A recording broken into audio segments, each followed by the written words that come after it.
Arven Tolentino. Napag-uusapan na naman. Well, hot topic nga palagi itong si Tolentino pagdating sa mga trades. Si Arven nga daw posible na nga daw na malipat sa Barangay Ginebra for the next season. Well, gaano ba ito katotoo? Dahil nga may mga naglalabas ng balita na posible nga daw maitrade ito kay Stanley Pringle. Well, alam naman natin na si Pringle nagkakaroon na nga ng edad sa Barangay Ginebra at kinakailangan ng Gene Kings ng katulad ni Arven Tolentino. Well, alam naman natin na naglaro na nga ito sa Barangay Ginebra. Yun nga lang pinaihinog lang ng Barangay Ginebra. Well, kung nakita nyo naman yung pagkalipat ng Batang Northport bigla-biglaan na lang marangkada ang mga tira nito. Well, magaling talaga si Arven Tolentino pagdating sa labas at loob. Well, mapagkakatiwalaan na at napakasipag pa. Well, posible naman kaya for the next season makakapaglaro na si Arven Tolentino sa Barangay Ginebra. Siyempre, yan ang hihintay natin dahil kapanabik nga yan.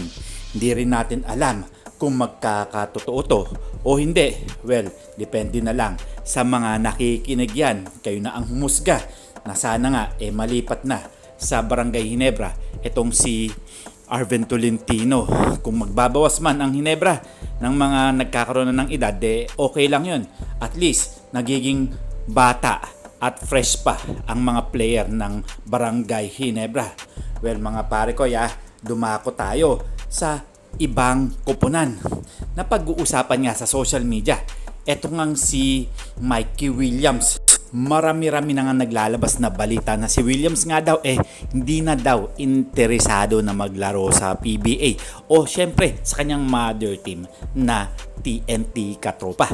Ang TNT Katropa nga talagang nagmamakaawa na dati pa lang na maglaro na siya ulit sa kanilang koponan dahil kulang na kulang nga sila na katulad ni Mikey Williams. Well, marami nga mga options nga dyan na mga ibang teams na gustong makipag-trade pero hanggang sa ngayon nga medyo malabo pa dahil hindi nga nangyayari yung mga trades na yan. Then, alam naman natin si Mikey Williams nandun pa sa Amerika at syempre palagi na lang nag-iinsayo para sa susunod na mga lalaroan niyang team. Well, may mga balita ngang maglalaro nga to sa Japan B-League at pati na rin sa ibang liga. Ayon lang sa mga balita. Pero huwag kayo basta-basta maniniwala dahil nga alam naman natin ang rumor rumor lang. Pwedeng mangyari, pwedeng hindi. Pero aabangan natin yan mga pare ko na pwede rin siya maglaro sa Barangay Ginebra o sa SMB dahil marami naman pwedeng ipalit dito.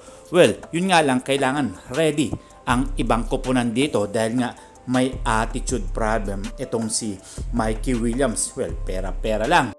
Pero sa uulitin, hindi basta-basta rumor to. Pwedeng mangyari, pwedeng hindi. Nasa sa inyo na lang yan. And this is Tondo Boy Vlogs. I'm out. God bless you all.